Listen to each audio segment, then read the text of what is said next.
Yo, what's up everyone? It's your boy Carl back at it again. New video, same grind, y'all already know. Hope y'all doing well on this Sunday afternoon for you maybe guys, because you know the time I upload the video it might be afternoon and it might be like a couple hours before the stream, the Sunday gaming stream. But anyway, for me it's Sunday morning, and yeah, I hope y'all ready to grind the art because like always I'm ready. So yesterday we did some you know, our master studies. Well, the entire week we did some master studies, and as I promised for at the end of the video or in the middle of the video, I don't remember why I said this, but anyway, for today we're gonna do some anatomy review.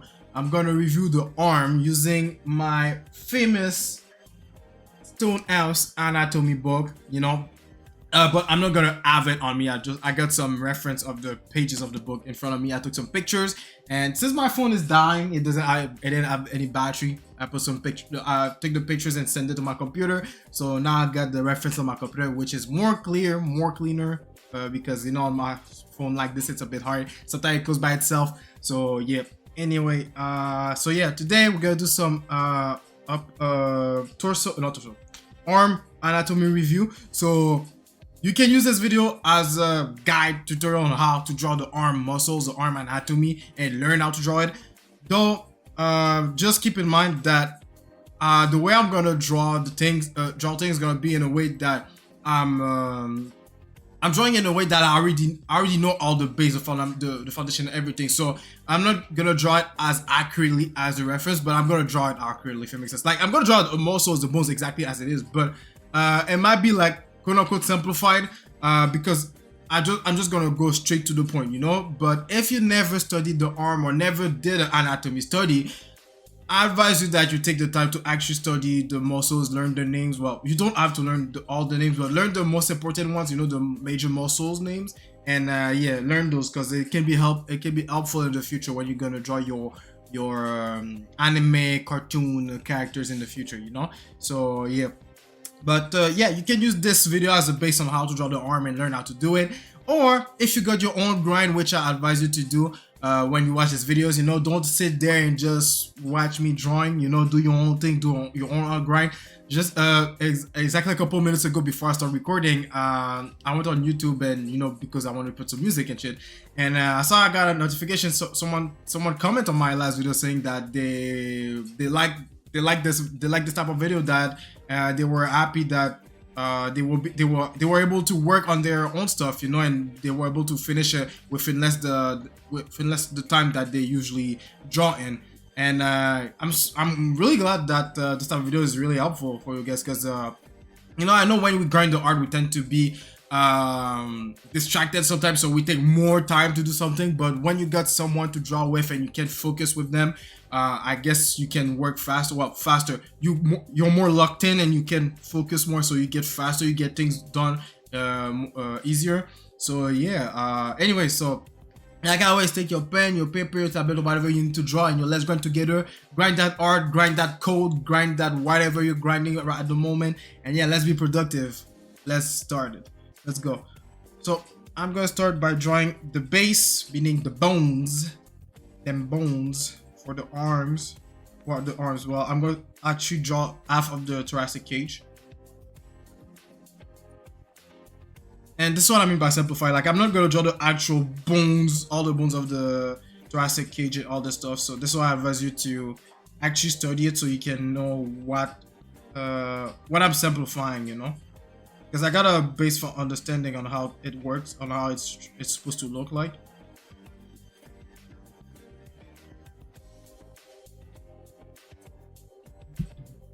And yeah, and after that, of course, we're gonna do our performance practice like always. You know, there's no practice without performance practice, you know. That's the policy of the challenge, you know. Every time you practice, every time you do a technical practice, a theoretical, it's not even a word. I don't know. But anyway, every time you do study, we have to apply it immediately and see, okay, do I really understand what the heck I'm drawing? And this is good for today because since I'm doing an anatomy review of the arm, and the reference that I picked is literally like the arm is like the main, like it's be the main subject of the piece, you know. So this is gonna force me to draw a good arm, a good looking arm in the style that I want to draw in.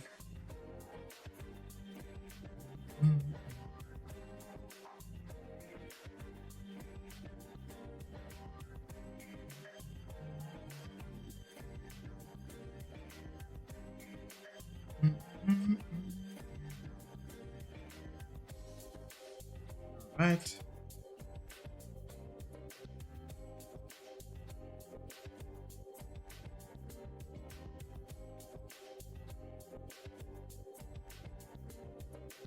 This is behind. This is a scapula. The shoulder blades.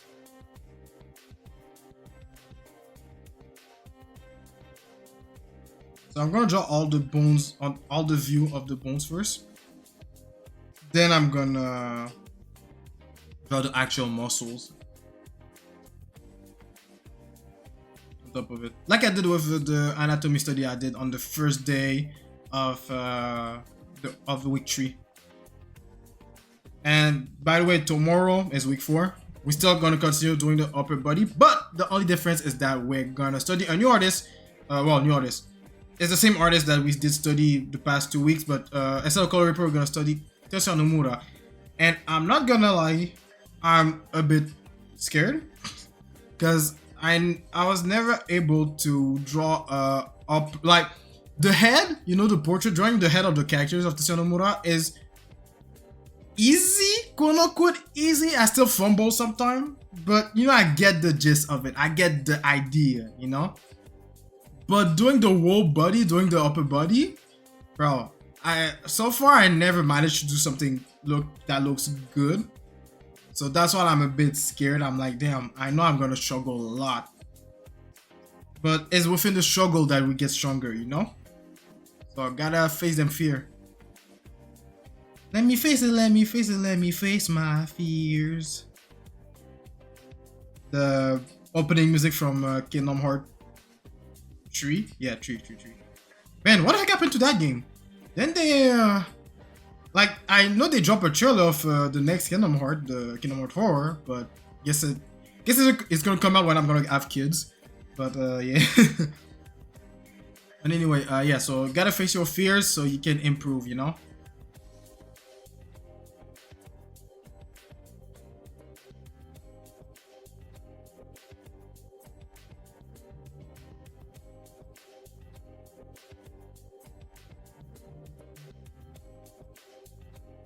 So right now I'm doing the arm in the front view. And I don't know why the box is so large. When everything I've done is over here. And don't forget the L angle. It's not as it can be really visible if it's a female because depending on the body type, well, not body type, depending on the gender, female bodies, because they have a wider hips, their arm tend to be more like this. This is why when they have an easier time to, you know, do this or whatever, you know, they have an easier time to fold their arms like this because they have a longer, not longer, but I'm not explaining, but the angle is more prominent than the males, and males are more, is a bit straighter, but not too straight. There's just a slight angle. It's not totally straight. So that's why when you draw arms like this, you know, like let's say I decide to draw the arm like this, it looks unnatural. So you have to go something like this and like this. And if you draw a female, try to push the angle a bit more because they have wider hips. So yeah. Small detail like this can help you create better, accurate looking characters. You know, like knowing just anatomical difference can help you in your designs a lot. So if you want to draw a feminine looking man, well, you have to exaggerate the angle of the arms, the angles of the legs. Well, anatomically when it makes sense, but just for design purposes, you can do that. And for females, well, you do the reverse, you know. If you want to make a more masculine looking female character design, you do the same, give the same characteristic of a man to a female character, you know. Wide shoulders, smaller hips. Though they still have huge hips, it's just that maybe it won't have it won't be as prominent as you know, as a female character that you meant to make you meant to make them look like really feminine, have really feminine attributes. But yeah. Those are small, quick, small, quick, whatever design trick that you can do for your designs.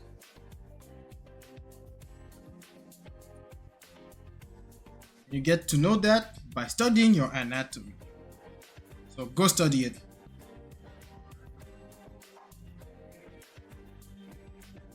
And if you don't know where to start, well, I made a video about it, talking about how you can start your anatomy journey. And not only that, I made another video where it's not it is anatomy focused, but it's not like I'm going as deep as the main video where I'm talking about the anatomy journey. So yeah, you can look into those on the channel.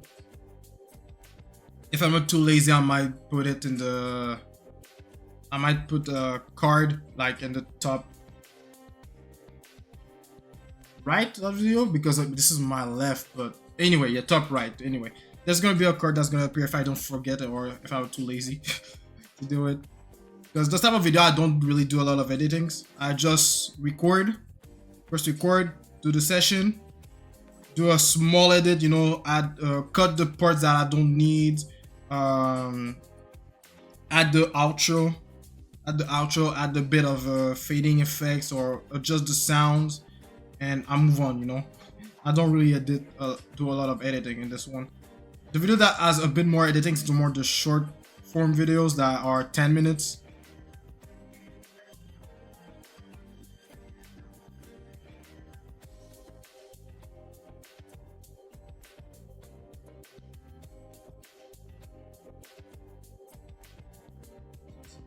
Finger.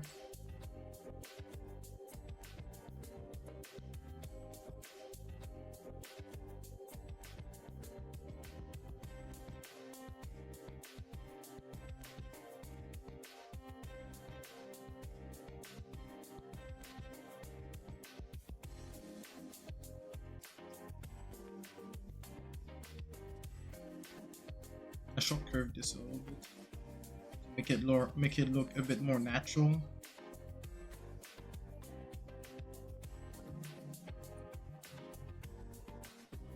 So yeah, right now I'm really simplifying the way I draw the bones. So yeah, don't use my sketch as your base, you know, because this is a simplification of what I understand, or a simplification of how I understand the bones work, you know. Like, go actually look to an actual reference of the bones and other stuff and how they drawn, and from there, when you learn how to draw the real stuff, simplify them with simple shapes. Because this is what I did, you know. I did draw the actual bones and all this stuff. I feel like I did them in way too long. I did draw the actual bones as it is, you know, like try to draw close to a realistic way to draw them, like as the reference. And then after that, over time, as I get comfortable, I'm like, okay, yeah, you know what? I know this is how you draw this part of the body. I'm just gonna simplify with this shape here, because I know what this is, you know. But someone who didn't study it won't know what they are drawing. So, yeah, take the time to draw the actual stuff, and then over time, you can start simplifying your stuff.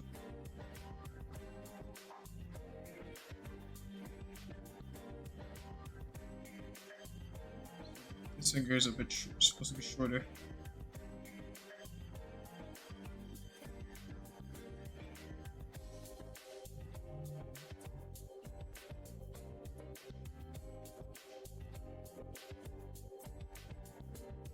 Alright, that's the front view. This hand is way too big.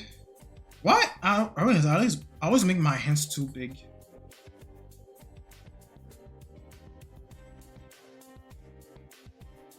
Okay. I would love to copy paste that, but it won't work. Actually, I can. I can copy paste this part at least.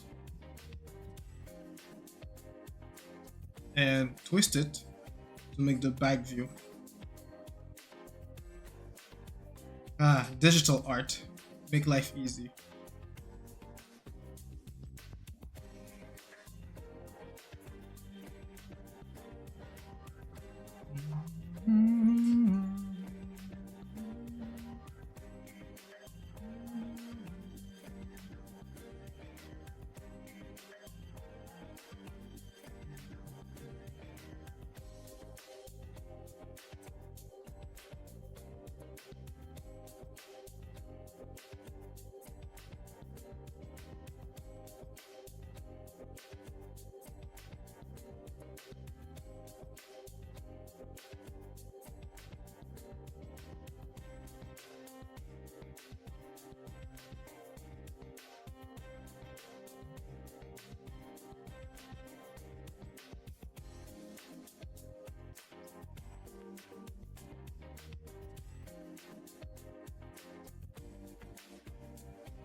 draw the spine of the scapula.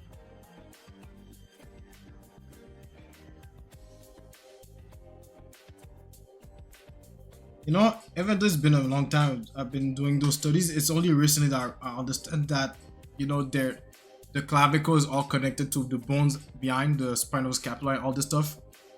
I was like, what? Oh, it makes sense. I never understood how it's connected, but now I understand after taking a closer look. Yeah. See?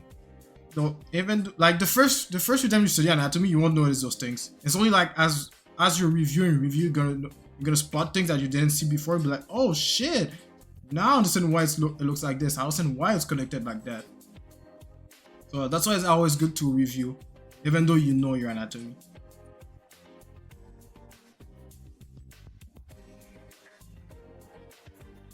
Honestly, if I'm gonna be honest, if I'm gonna be honest, in my opinion, I think it's good to learning your anatomy is the easiest part. In my opinion, I think it's the easiest part because after that, once you got all the fundamentals right, once you got everything, understand everything about your fundamentals, the harder part is gonna be your artistic decision, the way you want to represent those stuff. And when you're gonna draw, it's gonna feel like you don't know how to draw those things because you don't know how you want to represent them in the aesthetic, the style you want to draw in. You know, like a lot of artists have a hard time to find a style, but first of all, you need to worry about you need to worry about your foundation, you know, your fundamentals. Then after that, you can start worrying about finding an art style. And in my opinion, I think everyone already has an art style. It's just that it needs to be developed over time. Like you need to be more cautious about what you're drawing, what your decision and all this stuff. It's just, I think this is just that. Art style is just cautious decisions that you make for everything you draw. Since because when you say your fundamentals, you don't really have artistic decisions to make because fundamentals are fundamentals. There's nothing artistic about that. You just need to draw things properly so it can be accurate, you know, and that's that. But when it comes to actually drawing the stuff that you want to draw, like the things you like example for you want to draw your favorite character in your style, yeah, your style. But what is your style? What is the decisions that you make to, what is the decisions that you're going to make to, so you can make your own signature, but at the same time we can recognize the character. And right now this is what I'm struggling a lot with. Lately I'm starting to get out of this struggle. I'm starting to get better at this, you know, like I'm able to draw characters in the style that I want to draw, that I call the Elementasia style. It's the style of my manga because I got fed up with me struggling drawing in a specific way. And I was thinking, okay, why when I draw my characters from my own manga, they came out exactly as I want to, you know? Like, yes, I can make better designs and everything, but the overall way, shape, forms, foundation, everything, it came out the way that I want to. So why can't I do the same thing for characters that are not from my manga? And I figured out this because I was trying too hard to draw in a way that's not my style. Not like I'm trying to draw in a way that's not me. You know, I was forcing to draw myself in a way that I wasn't even thinking about. You know, I was doing everything automatically, if it makes sense.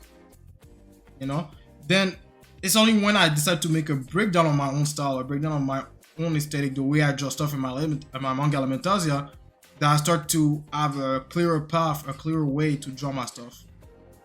So like so far, like all the sketches that I've done for the upper body that I've done here and the last few portraits is starting to be close to my style of manga Elementasia. Of course, I'm using other artists, Color Reaper and Sanomura, to reinforce to make my style stronger, because those are the two artists that I like and that I want to incorporate some of their aesthetics, some of their design philosophies in my own work. I want to apply that in my style, and so I can make my own stuff stronger. But I'm not trying to become them, you know, because that's another thing as well. there's nothing wrong with that. You know, try to draw like exactly like your favorite artist. Recently, I found on Twitter an artist that draw exactly like Tide Kubo, the author of Bleach, and I saw them drawing a lot of characters that a lot of people know, like Tifa from Final Fantasy 7, and a bunch of characters, you know, from different games, anime, in the style of Tide Kubo. And they really nailed it. I say they because I don't know their gender, but they really nailed this. And I think that's a good way. You know, you want to draw like your favorite artist, and there's nothing wrong with that. It's just that the only thing, me personally, I think like you just become a shadow of this said artist. That's my opinion, and I don't like the aspect of becoming the shadow of an artist, and that's what I was scared before I even started thinking about making my own style. When I was studying an artist, and I was in my mentorship back then, my mentor realized that I was drawing too many artists at the same time, and I told him, I'm doing this because I'm scared that if I focus on one artist, I become a shadow of this artist. I don't want to have, like, I don't want to be called, Tetsuya Nomura 2.0, or you're just drawing like Tetsuya Nomura, you don't have your own style, you don't have your own sauce and everything. But then I realized it's not true, because you have to voluntarily become like the artist and draw like this artist. But that's not what I'm doing. I'm only picking stuff from this artist that I like. I think I make this too big. So yeah, so I won't become the shadow. I will have elements that will remind of this artist, but it won't be 100% like him. If I remember, of course, in the editing, I'm gonna put this artist's work that I'm talking about, the artist that draw exactly like Tade Kubo. Like, yo, it's crazy. Like, the first time I saw this, I was like, wait, he drew Tifa? Since when? And then I click on the Twitter page, I was, oh wait, it's not Tade Kubo, it's just an artist that draw like him. Which is really impressive.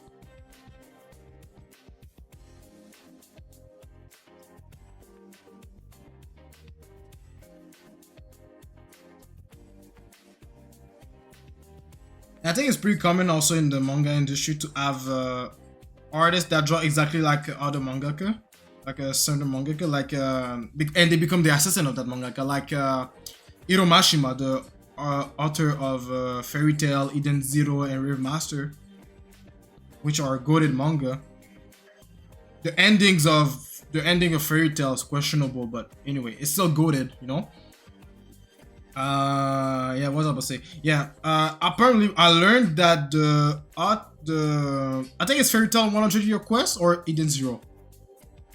Either Eden Zero or Fairy Tail 100 Year Quest. I learned that it's not Hiro Mashima that do the art, it's someone else.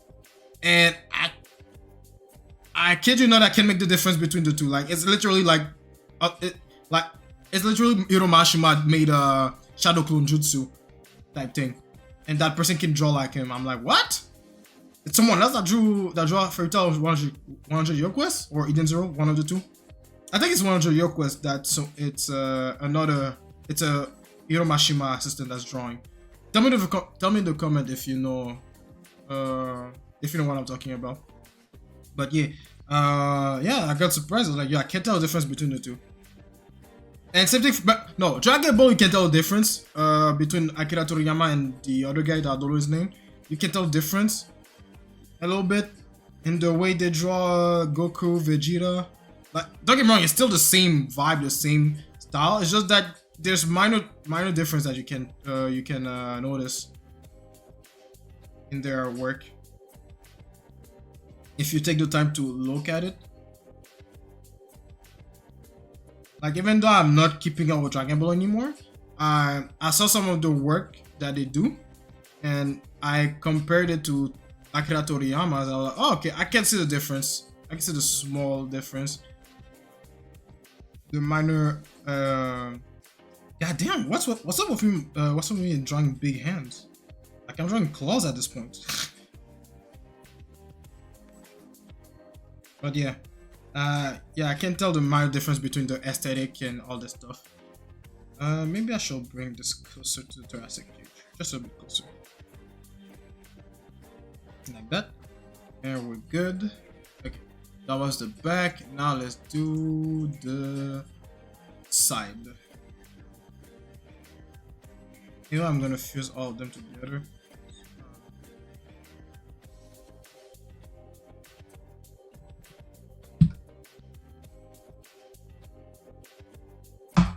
But yeah, long story short, um, focus on the fundamentals first. Then later on, you can start struggling with your aesthetics. Because let me tell you, trying to have your own voice in your art is harder than studying fundamentals, since fundamentals are just that.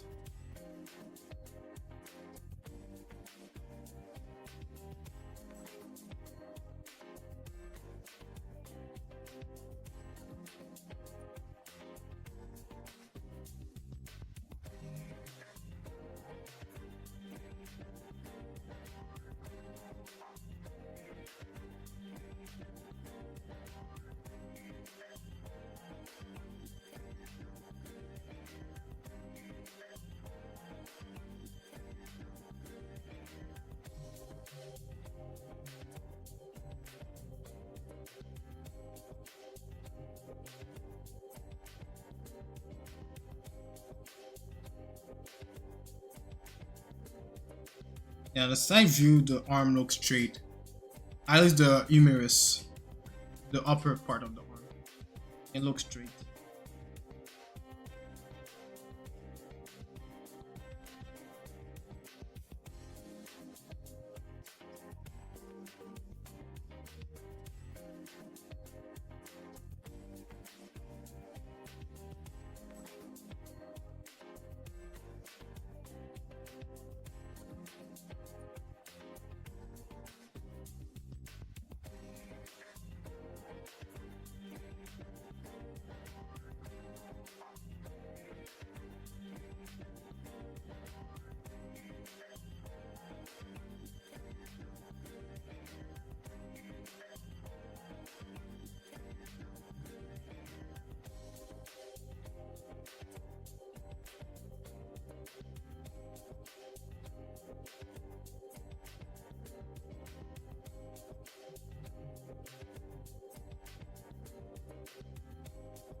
Oh shit.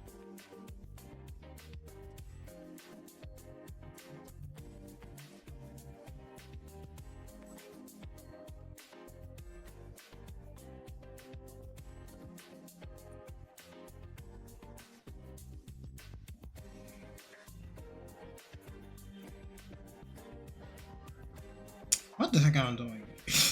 Like I had it one phalange. It's supposed to be three. Well, the phalanges are the tree part here, but I added a fourth one.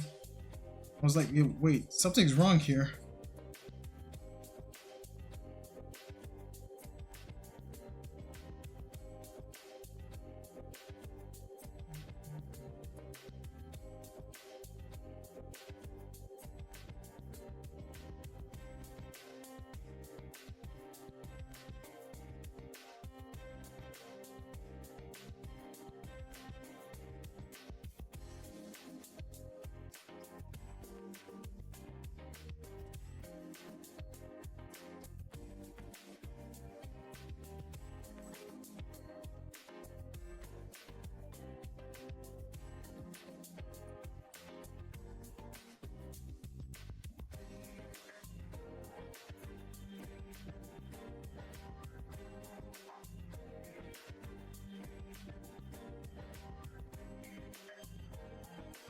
Okay, that's the side view. And damn, that's the first time I'll draw a hand that looks decent in the side view.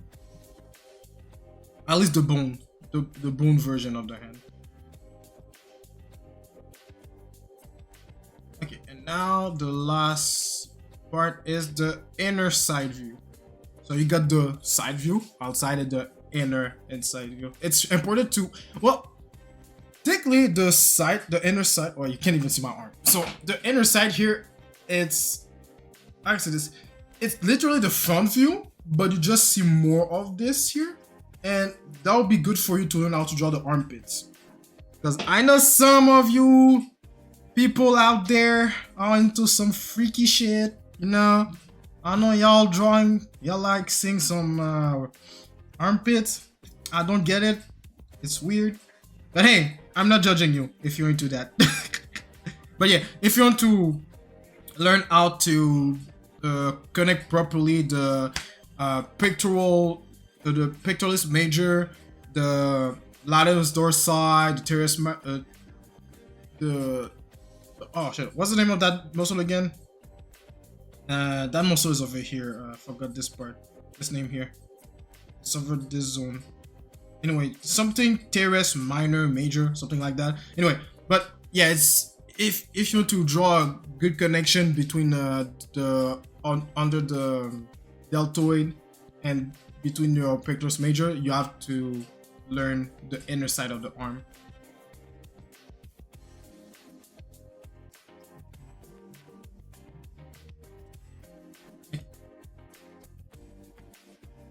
Let's draw the scapula first. How long have you been recording? 34 minutes? Damn.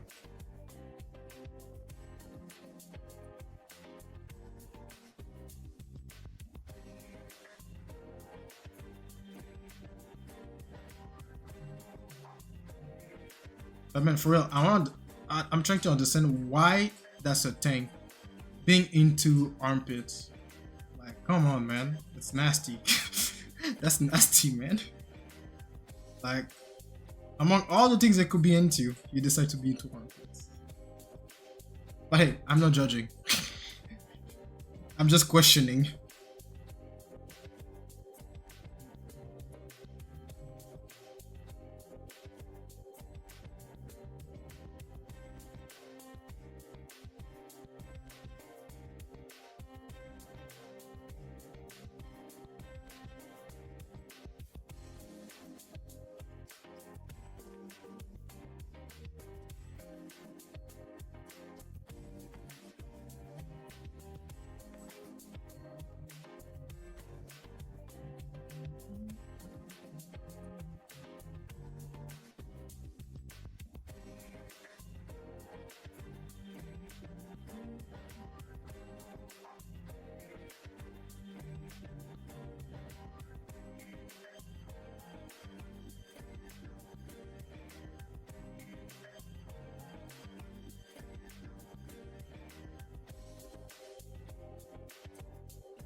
one thing that I learned about drawing hands as well is that, you know, most of the time you will want to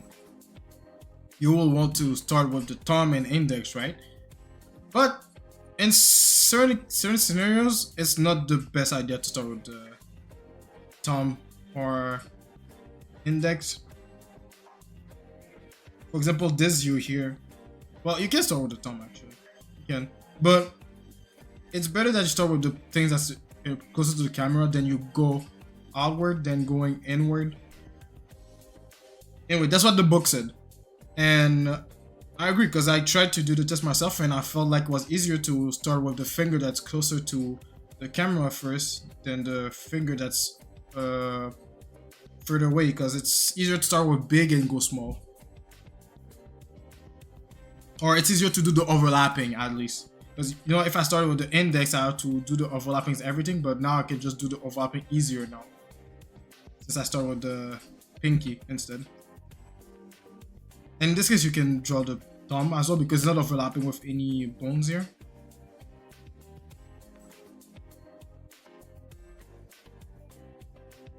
Yeah, that's just a small trick to make your life easier when it comes to drawing hands, fingers.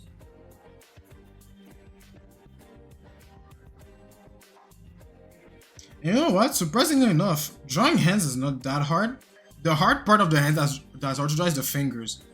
Because drawing the palm itself is not that hard. I mean, everyone can draw a palm. It's just a square, literally. A square or blobby square, whatever, you know? The hard part is the fingers because the fingers can move in many directions. So drawing legit fingers can be hard, which is understandable. But once you understand how the bone structure work, and how the bones how limited or how far it can move, it's easy to draw the fingers. And since the bones, the tendons, and the muscles that came from the forearm are pretty much connected to each other, depending on the position of fingers, all the fingers will follow the index. Honestly, it's just the thumb that's more that has more freedom, but other fingers tends to follow, you know, like, see, it tends to follow.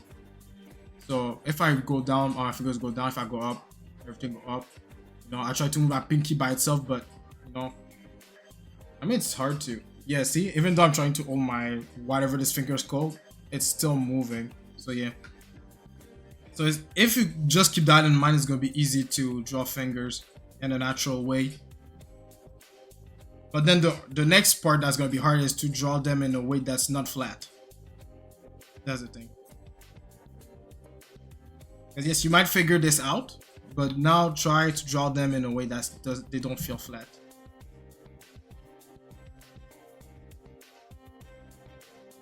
But it will come with time and practice. So be patient with yourself when you're doing the studies.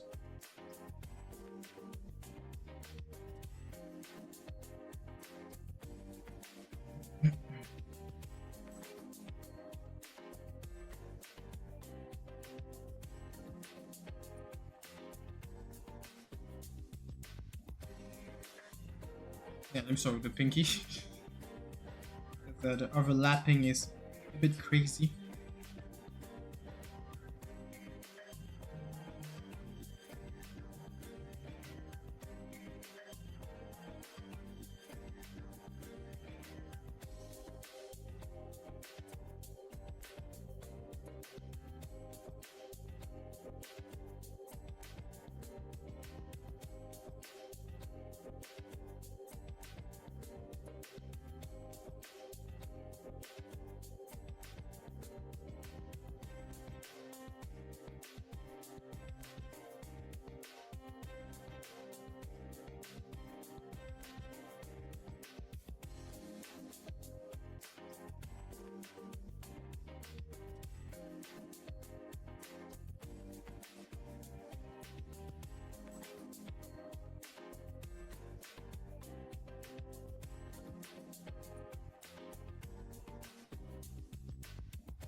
Okay, now in this case the fingers are too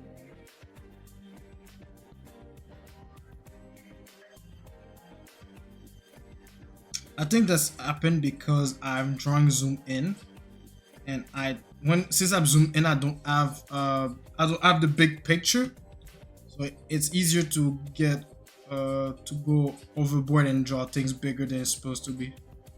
So that's why most people try to tell people to draw in a zoomed out canvas, so you can draw things proportionally. Sorry. Okay, now it's time to draw them muscles. And let me put a layer under that called them flat. So we're gonna put some color in. Oh, wait. We forgot one bone here.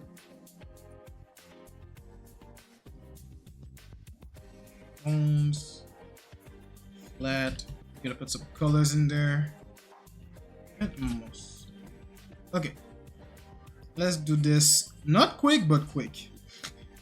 Because we're not trying to rush here, because I can see it's already 42 minutes. Deltoid.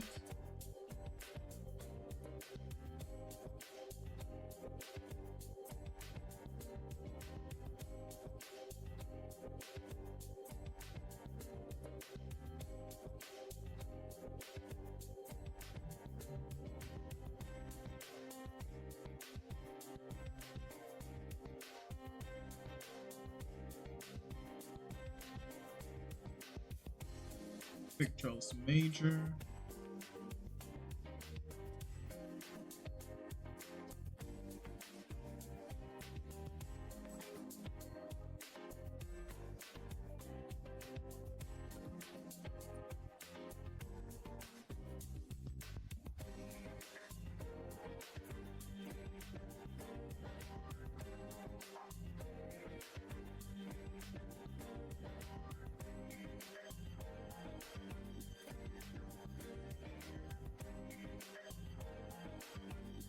Right.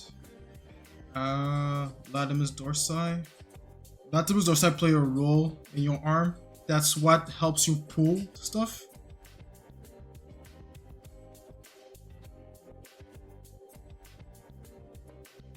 You know, when you do pull ups, you know, you use your latimus, your lats to pull yourself up.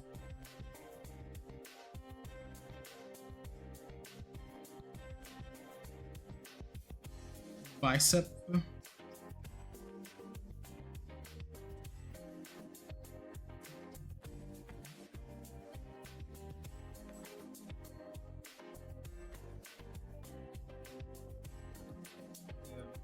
The brachii. I don't know how you pronounce those words, but yeah, it's called bra chi. Brachii. I think it's brachii because after that is the brachioradialis. So yeah, brachii. Sounds like backy, but no, brachii. This one is a bit longer. Well, not longer, it's just more visible. Then you have the tricep and another tricep here. That's visible. Then from here, you have a bunch of muscles that's nonsense land. Honestly, so brachioradialis.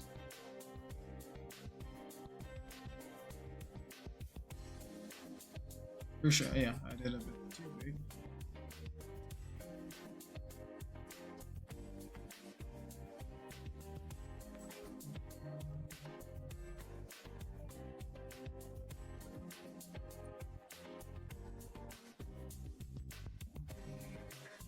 You have the, I think it's the prolator teres is there. Then you have, let me do a big shape. I'm gonna divide it after.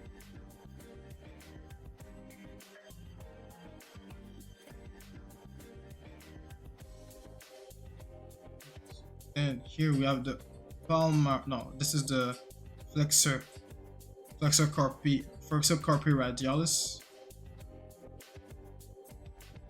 Then here you have the palmaris longus.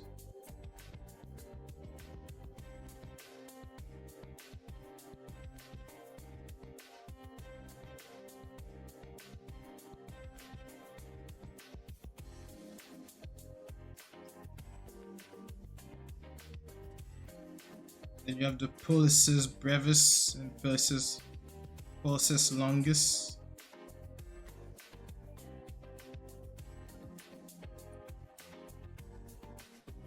And you have the flexor carpi ulnaris, which these are the main forearm muscles that I keep in mind whenever I'm drawing the arm.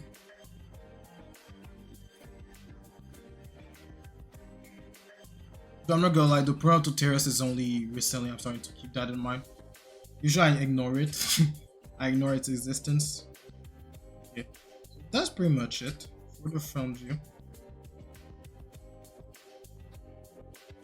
And let's add a bit of life in this thing.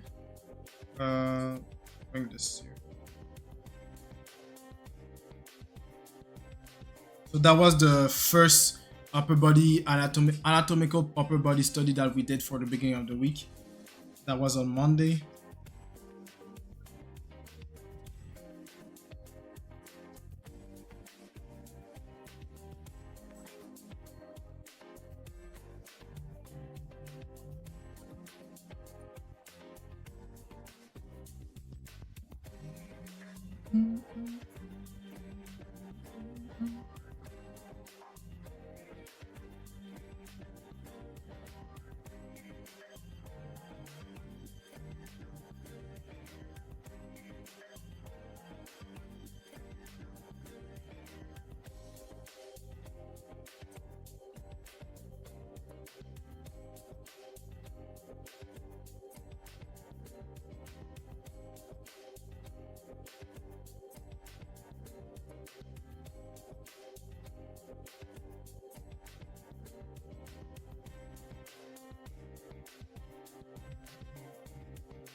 Okay, now to the back view.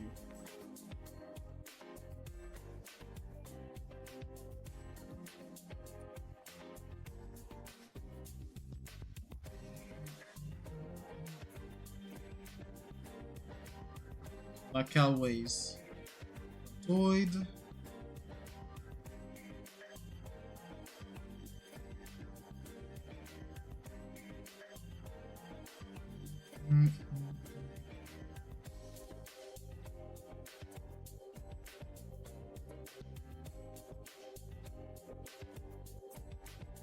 Step.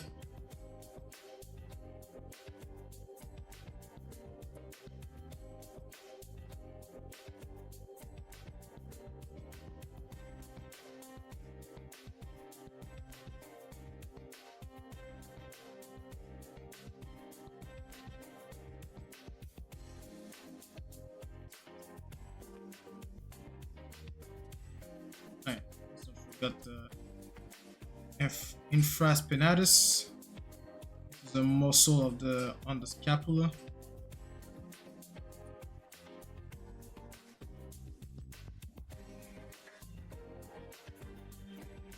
You have the, I think that's it's called superior something spinatus.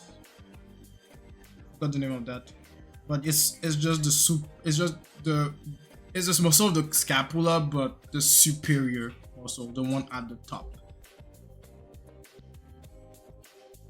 Infraspinatus and superior something spinatus. Forgot the name. Latimus dorsi, of course. An important muscle at the back.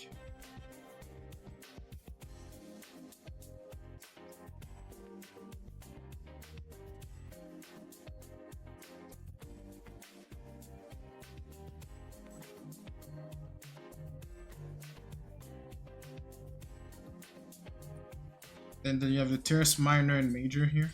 I think that's their name. Teres minor and teres major.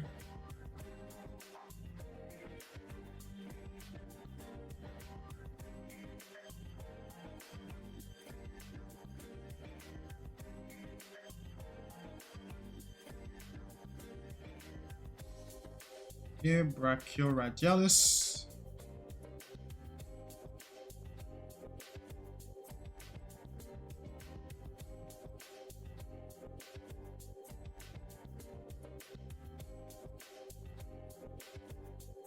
This is the onconeus, if I remember correctly. Then you have the extensor digitorum, which is the bone with the tendons, the muscle and tendons that's connected to the back of your hand, which is why you can do this. You can extend your fingers. So yeah, most of your hand muscles are not in your hands; they're in your forearm. So if you work out your forearms, and yeah, you work out the forearms, you have a strong hand, a strong grip.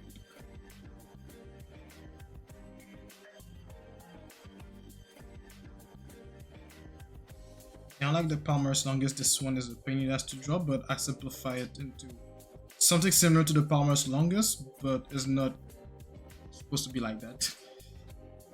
It's just that it's just a pain in the ass to draw it accurately. Actually, most of the muscles in the forearm is a pain in the ass to draw. I'm not gonna lie about that. If I say it's fun to draw them, I'm lying.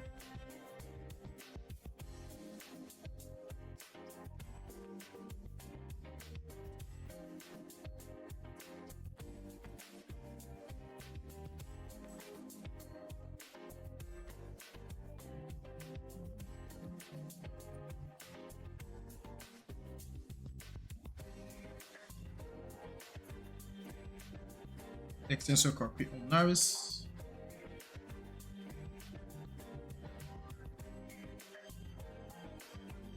And just like, oh, you don't see the flexor carpi ulnaris. Let's see it. Oh wait, I forgot to leave some space for the flexor carpi radialis.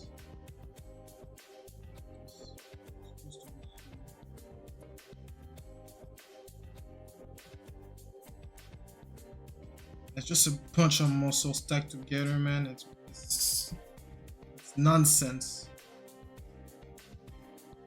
So if this is too much for you, this is intimidating, just simplify it with simple shapes and forms for now. And over time, as you get used to it, you can start going more into details like I'm doing right now.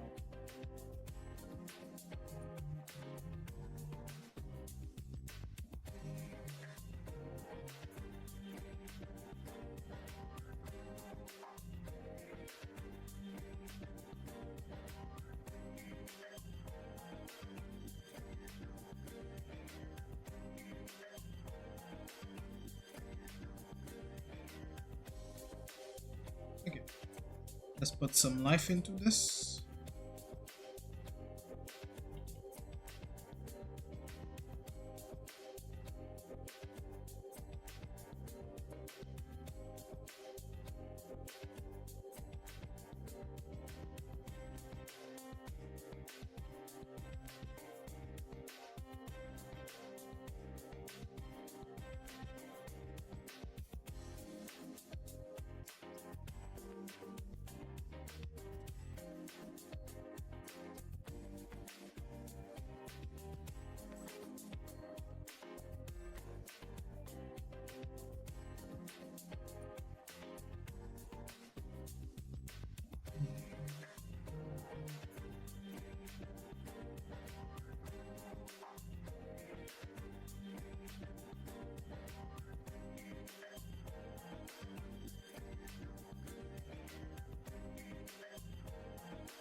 Okay, now for the lateral view or the side view. After that, we're just gonna have to do the inner side view, and then we'll be done with the review of the arm, and I'll take a small break before jumping to the performance practice.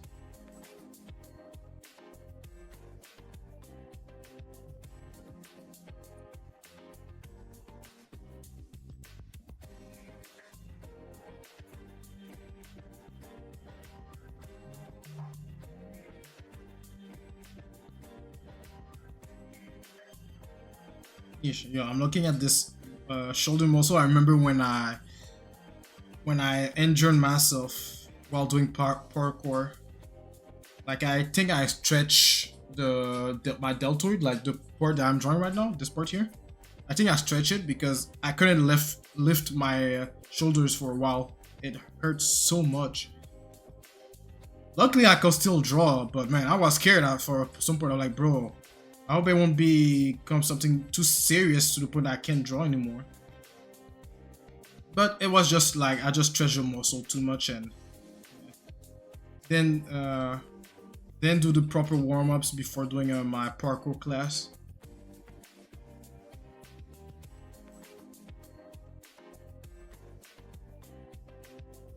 Yes, now it's all good. I'm being careful. Well, I'm being careful. The classes are done now, so I don't think there won't be any classes this summer, which sucks. Kinda suck. That was a pleasure of mine to do a parkour. I always wanted to do parkour since I was younger. I at least tried to do it, and yeah, it was really fun. Starting to be able to do a couple moves here and there.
Right, putting some colors, and then we're gonna do the last part of the arm.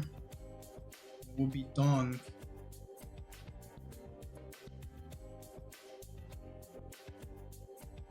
Low-key, the arm is my least favorite muscle to draw. my least favorite muscle to practice or study, just because of the forearm. If it wasn't for the forearm, I don't feel anything towards this.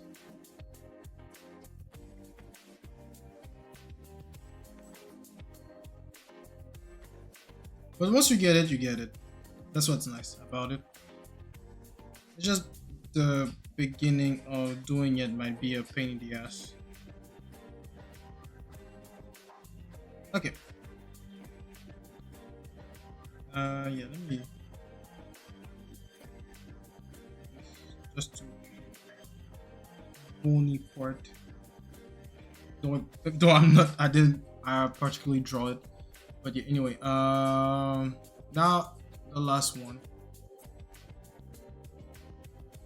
This one might be gonna be tricky because I'm not gonna lie, I don't practice this view often. It can be a bit tricky. I think I will even do it a step by step will be beneficial for me instead of just drawing the whole thing from the get-go.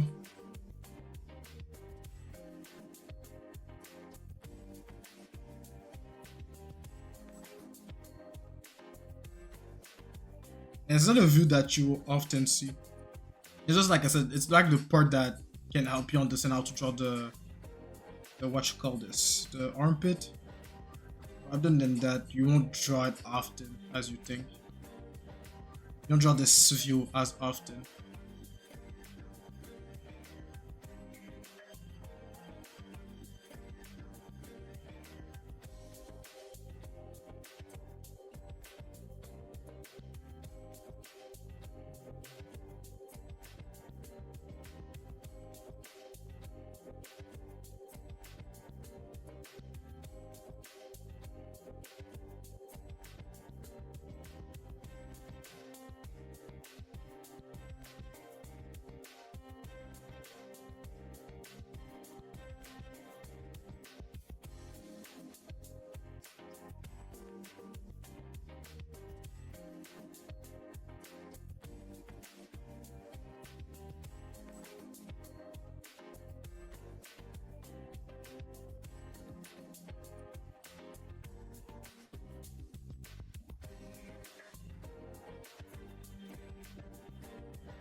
It's a lot of mumbo jumbo shit, man. That's not normal. Ah.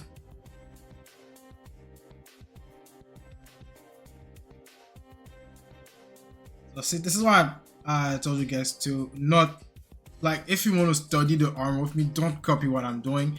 Use an actual reference to study the arm and understand what you're doing, because you're gonna see me doing stuff, you'll be like, what the heck is he doing? But me, I know what I'm doing. I just simplify what I see, since I already studied the whole thing. So yeah, go study an actual reference of an arm, because if you study mine, you're gonna be in a world of hurt. You're going to be in a world of hurt. Because you're gonna draw stuff like, yo, what is that? What is he drawing? How is that gonna help me understand how to draw a arm? Because right now, all I see is a bunch of lines connecting to each other, and I don't know what the heck I'm doing. That's what you're gonna say. You're gonna tell yourself, subconsciously or cautiously, because you know you're been asking questions at the beginning of the moment I start drawing the arm.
This is the seeing the flexor a little bit. Seeing a bit of flexor. Oh, okay. I didn't know that.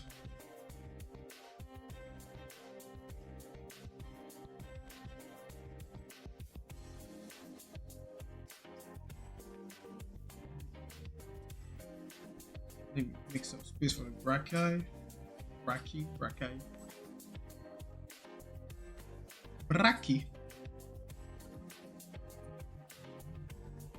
Tricep, subtricep, bicep, brachii, deltoid, brachioradialis, flexor carpi radialis, palmaris longus, flexor carpi ulnaris, tensor carpi ulnaris, and another minor muscle that I think it's still the flexor carpi ulnaris as well. Not sure though. Not really sure. But yeah, that was the last part. So let's color this.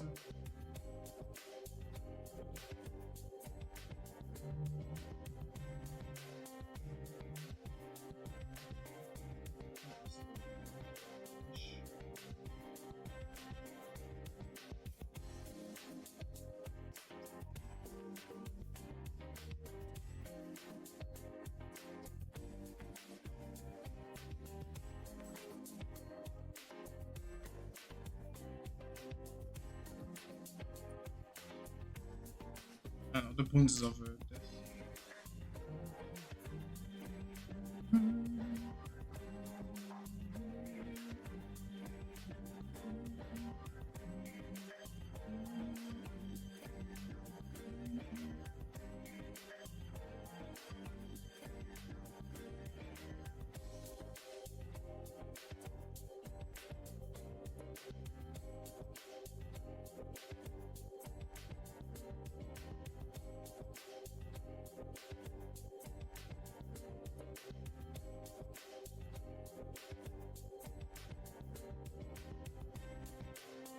And voila, so that's it for the arm studies. So gotta take a quick break, you know, before we jump into the first practice.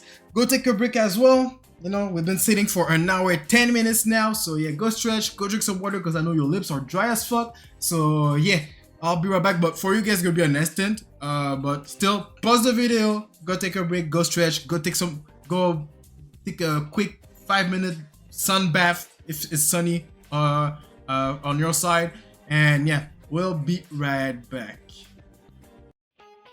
All right, back from the little break. I hope y'all had a good one. If you didn't, well, go take a break right now, pause the video. And yeah, so anyway, so now that we're back, I'm gonna do my performance practice, then we're gonna color it for the video. So for today, I'm gonna draw Haki Iko from Personal Tree Reload, and we're gonna draw him in this pose here. See, this is what I mean. That's what I meant by we're gonna have a reference that's gonna put a lot of emphasis on the arm today. So that was a good idea to study on how to draw the arm. And yeah, so we'll be doing this like we usually do. All right, so okay, I already prepared the layer. And first thing first, you know, to simplify our lives, we're gonna do a breakdown of the pose.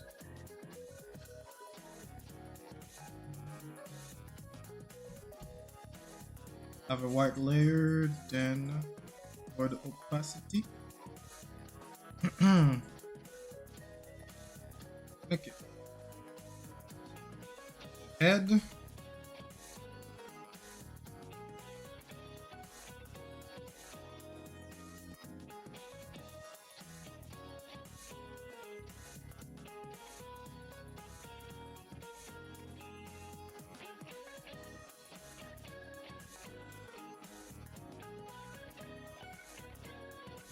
This.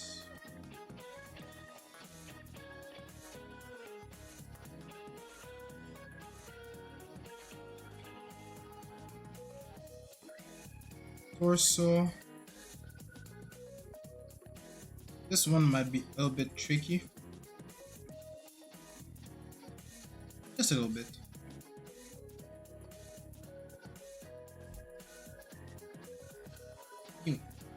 There's a there was a part of the apple that was stuck in my teeth.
It'll be the first time I'm drawing a male character from the persona tree. Actually, no cap. I drew Makoto Yuki. I forgot. It's gonna be the first time I'm drawing a male character that's not Makoto from the Persona series.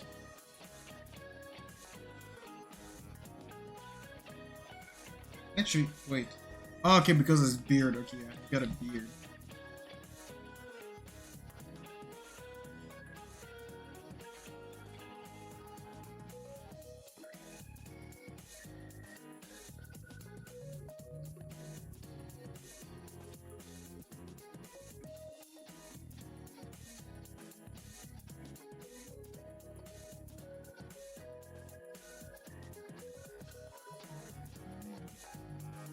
So we don't see a neck. We only see the head, shoulders, traps, and yeah, that's pretty much it.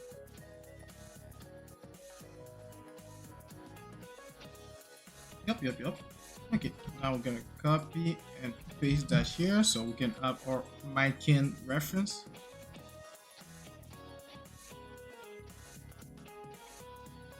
Now we can draw Akiko. So I'm gonna draw him with his normal school outfit, doing this pose. And I don't think there's much difference between this design of a school outfit and the design in Tartarus. Check real quick. Using the art book, Persona.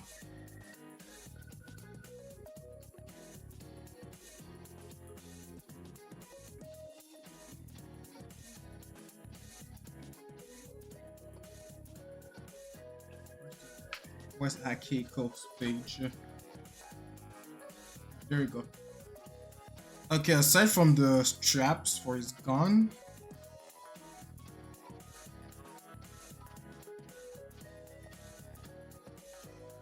yeah, that's pretty much it. The strap for his gun and projectiles. Other than that, there's no much difference.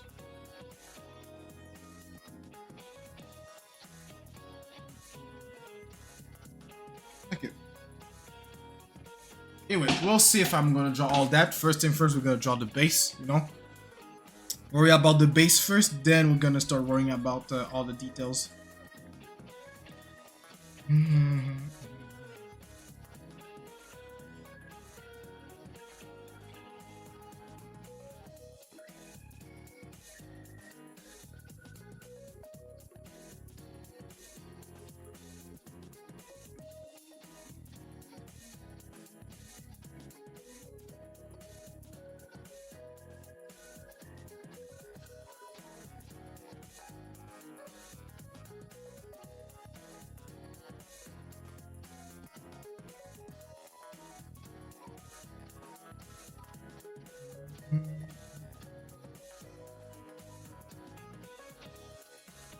Gonna give him a square chin.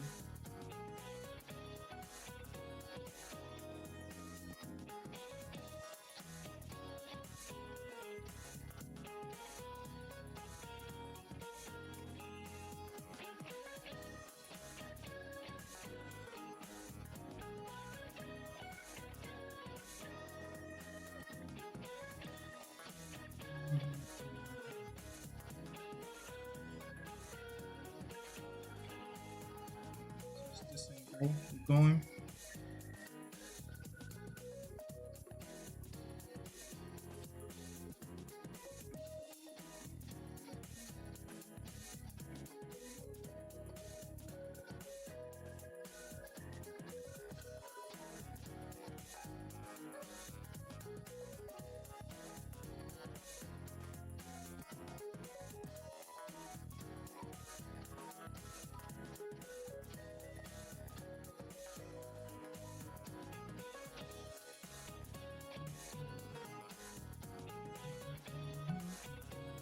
Mm-hmm.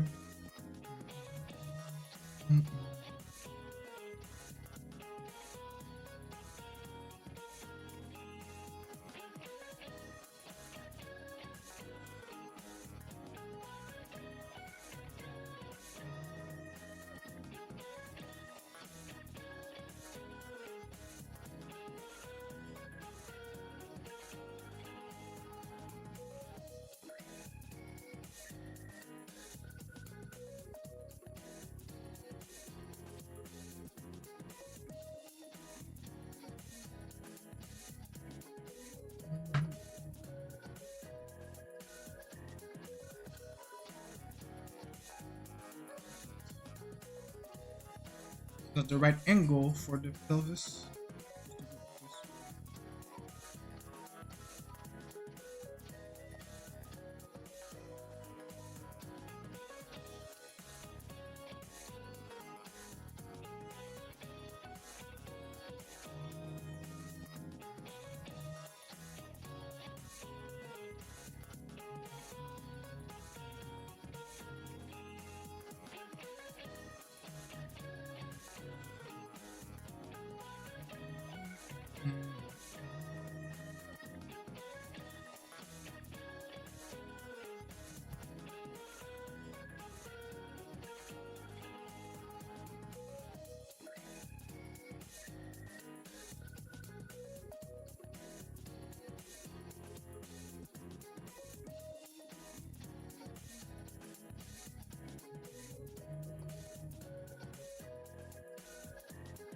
Head needs to be a tad bit lower.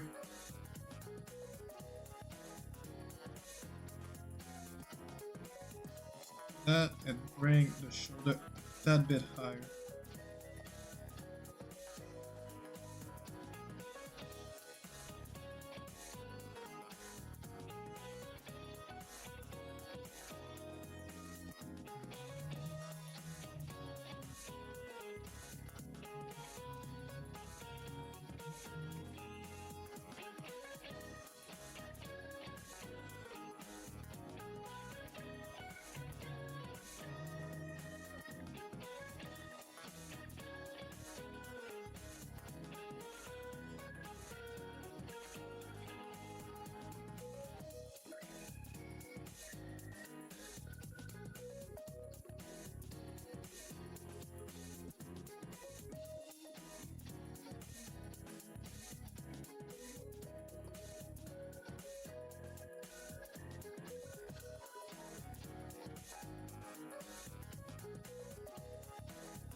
Yeah, don't be shy about exaggerating the torso like that. He's a boxer, so of course he's gonna have wide shoulders, wide pecs, and all this stuff. Don't shy away on making this bigger, larger, a larger frame.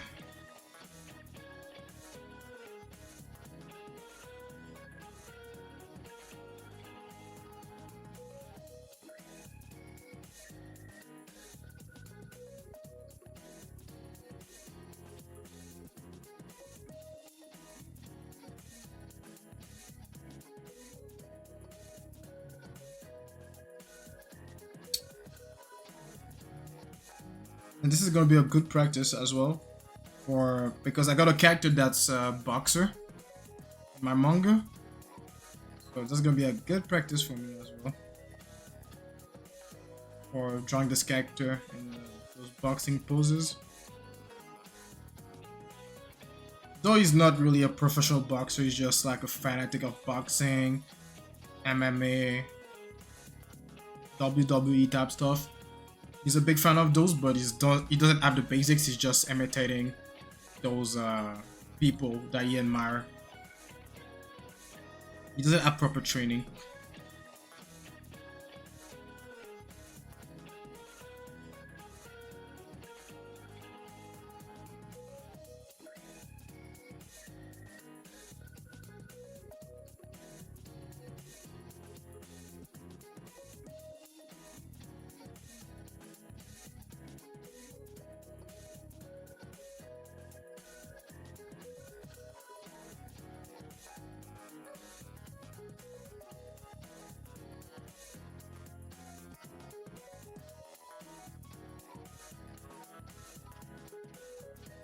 Oh, sure, you got a shirt. I'm trying to muscle as if he doesn't have a shirt, but yeah, I completely forgot. I was like, okay, I'm gonna collect my Perctus Major and all this. I'm like, wait. You got a shirt. What you doing? You got a... I'm gonna put his school uniform.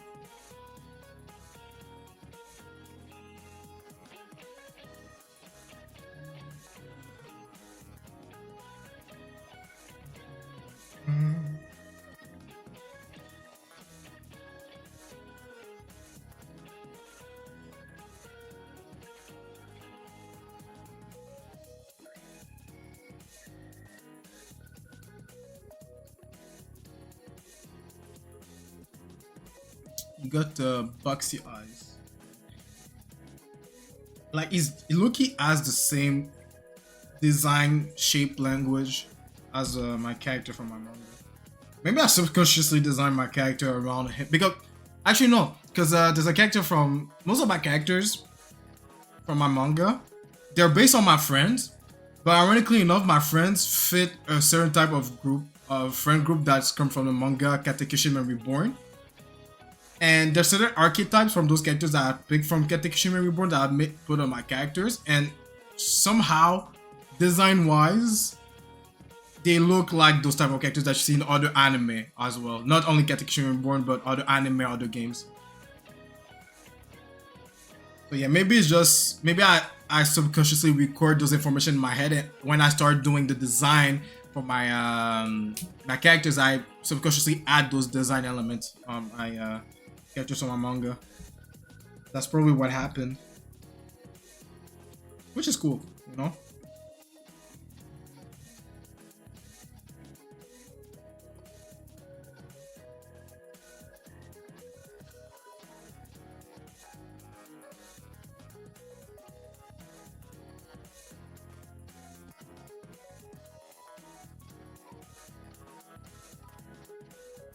It won't fit in the canvas because the actual reference is on the vertical format. It's kind of weird. I cannot fit him. Can't fit him there.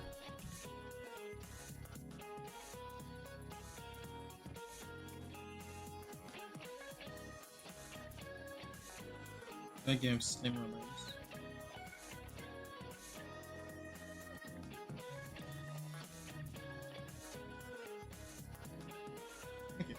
Let me add the details in.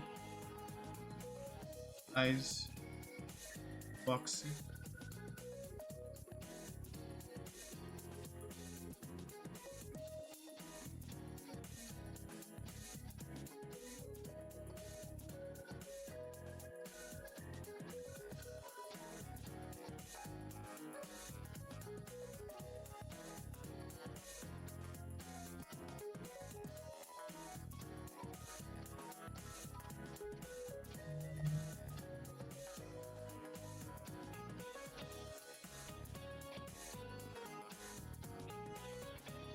Wait, flip the canvas and see if there's no weird shit going on. So far, everything looks good. Yep, so far everything looks good.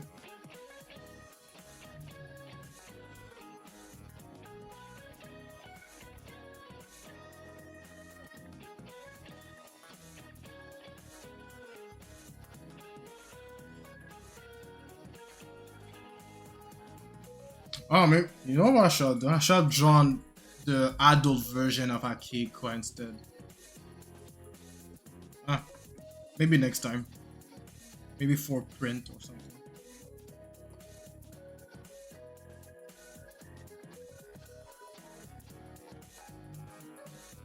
Here's hurt. Oh, because of that goddamn durag.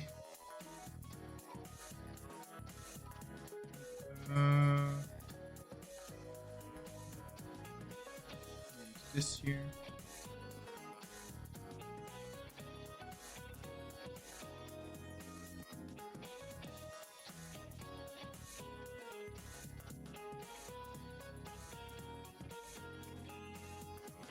Akihiko Sanada. I think that's his full name. Sanada.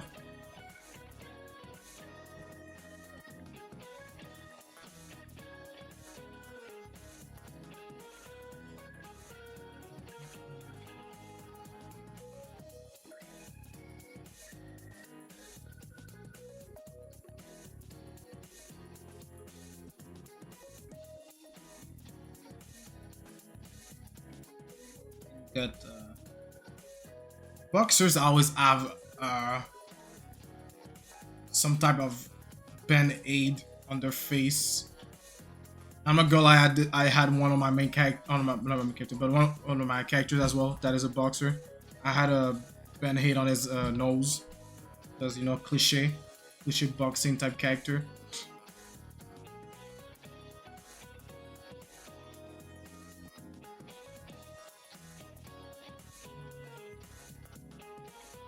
Nice, the face is looking good. Now let's draw the rest of the body. This is a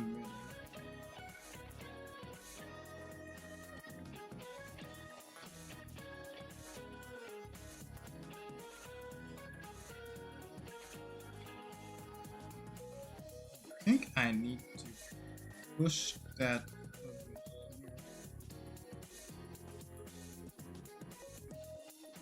Then curve the lines towards us.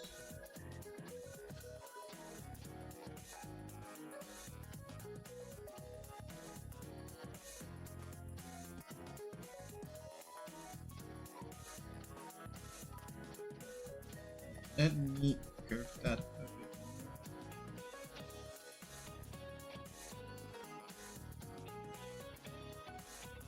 Okay.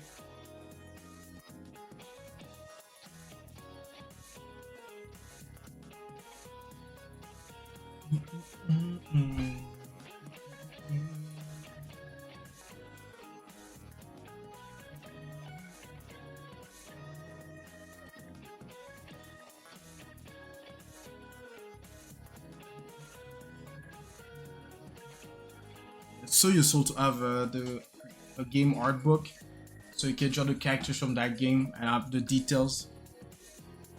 But I wish I have the OG one, the original art book, because I'm pretty sure they had all the design sketches because it was the first time they made that game. But they're gonna put all the OG sketches when they were making the conception of the game, what they were, the ideas and all the stuff. Luckily, I got this for Persona 5, the vanilla version. The Royal, they just add the new designs that they made. So yeah, when they make a remake, if they make an art book, it's pretty much just the basic, not basic, but the red designs that they're gonna put. They're gonna put all the design sketches, the original one when they first made the game.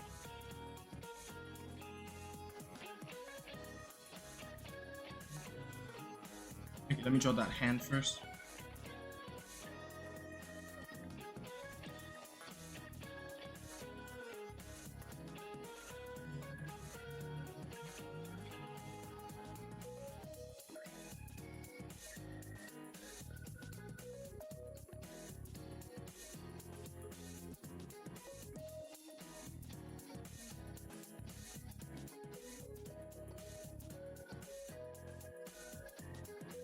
You got gloves, so wait, which type of what type of glove does he wear naturally? Well, naturally, but I mean, like when he's at school, you know, because he always wears gloves.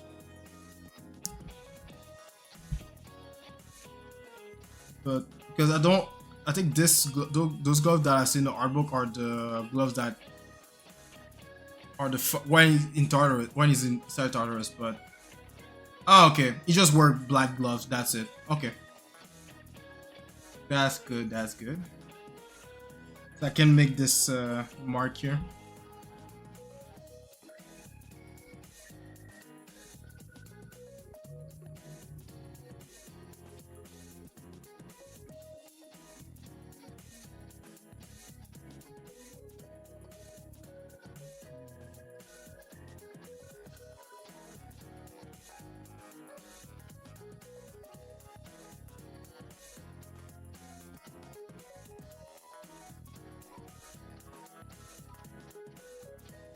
He's wearing a school uniform.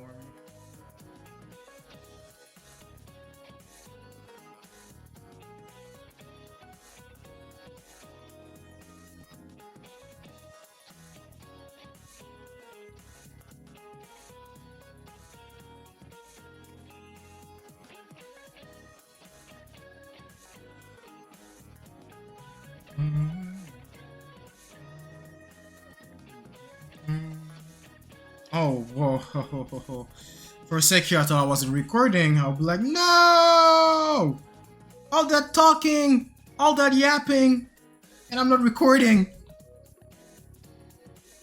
I'll be mad.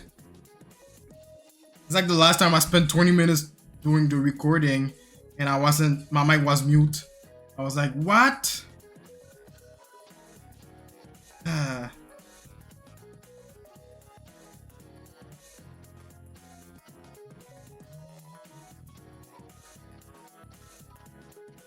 I think if I do this here, logically I should do this.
Now this is weird.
then not the layer. So draw the bow tie. Not the bow tie, but the ribbon.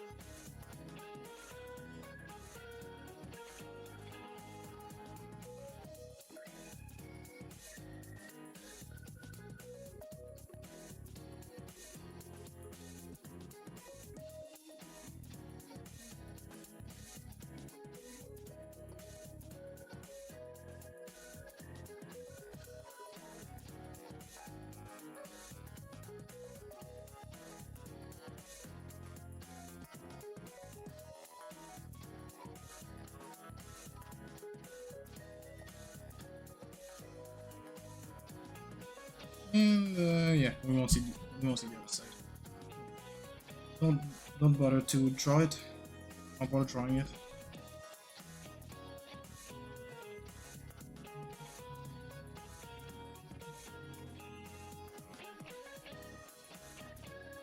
You know, it's crazy that I never took the time to draw clothing, but I can still manage to draw decent clothing. Like, most of the time I'm just using observation to draw them, and after that I use cliche way to draw or represent something about the clothes. But I never spend the time sitting there and learn how to draw clothes, like fools and all this stuff. I never did that, surprisingly. I guess it's something that you acquire over time as you practice your anatomy and everything. You start to understand stuff outside of the human body. Like, oh yeah, because the body does this, so the clothing will take this shape here.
Mhm.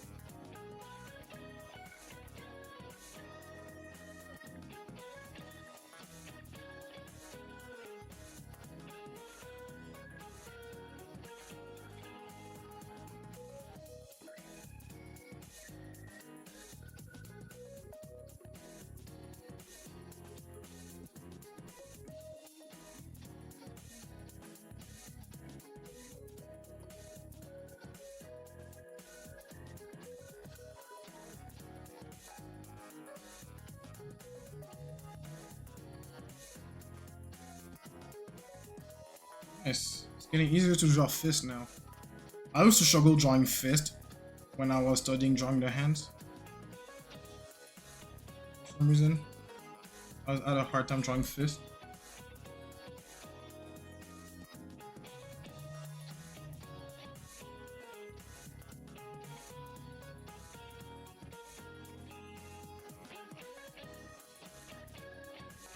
I'm starting to get the hang of it now.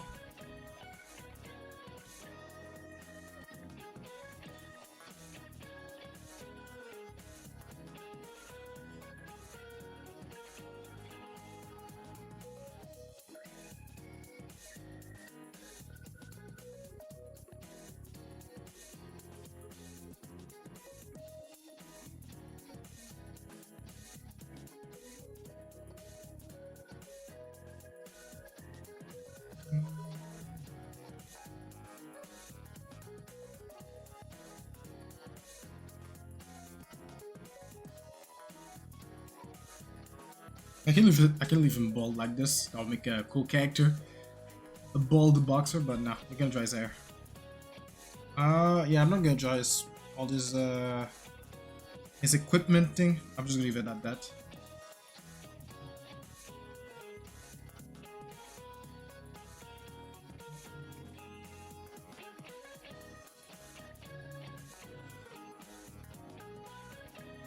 Hair. Okay. You got really short hair, man. That's the hairline. Let's see.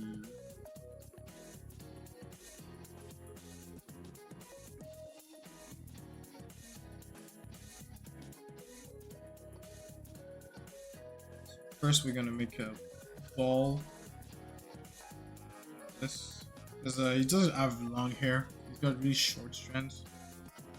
There's not much to play with here.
Alright, that's it for the hair.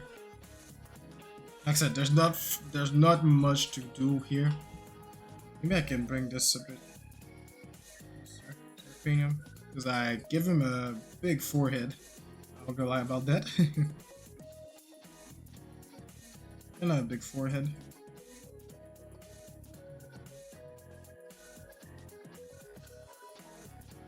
Okay, I think that's pretty much it. There's nothing much to do here. I've drawn Akihiko from Personal Tree Reload, just Personal Tree in general.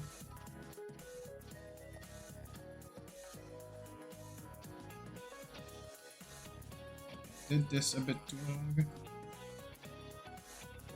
This. And yeah, okay, we're done. You know what?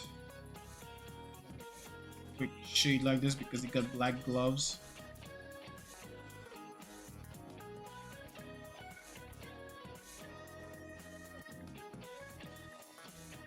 Same thing here. And yeah, so that's it for today performance practice. I can't fit in the thing. I can fit it. The only way I will be able to fit it if I change the perspective of the punch. Like instead of having the punch going like this, having the punch going like this instead.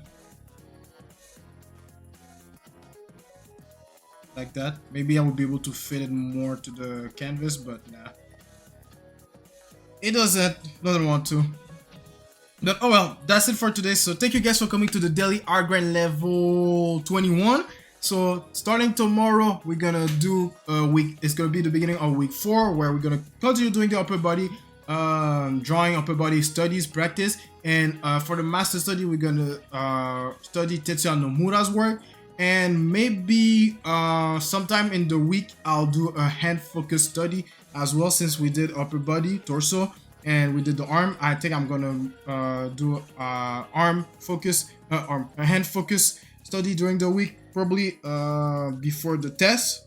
So maybe on the test I will do the same thing that I did for the upper leg or grind push challenge I did in December 2023, where my illustrations were the main focus were the hands. So I might do the same thing as well. So anyway, like always, follow me on my socials, Twitter, Instagram. Follow my YouTube, subscribe to the YouTube channel. All the links to my other shows are in the description box below. You can join the Discord as well. It's free for everyone. And yeah, so that's pretty much it. So I'll let you guys go enjoy your Sunday. For probably when you watch this video, I'll be live on Twitch playing Chrono Trigger. Or if you're watching the video another day, well, you missed me. But yeah, you can catch me on Twitch every Monday, Wednesday, Friday doing the art grind, doing the upper leg art grind push live. So if you want to watch me doing this live and you know, talk with me on Twitch, ask me a question about the challenge, or ask me a question about other things and related to art, feel free to drop by. I stream like I said, every Monday, Wednesday, and Friday from 10 a.m. to 1 p.m. EST. Sometimes we go a bit overboard depending on what I'm doing, or we might stream less than that because I might finish even faster. And also I stream every Sunday around 4 p.m. to 7 p.m. EST, playing some games, playing some RPGs. Currently we're doing a Chrono Trigger playthrough and doing part by part. So today, as I upload this video, we're gonna do the Chrono Trigger stream. So yeah, so jump in to join the grind, join the gaming sessions, to chill with me. And yeah, so I'll let you guys go. Like I always, keep grinding, take some break, and don't slack. And yeah, I'll see you guys tomorrow. All right, peace.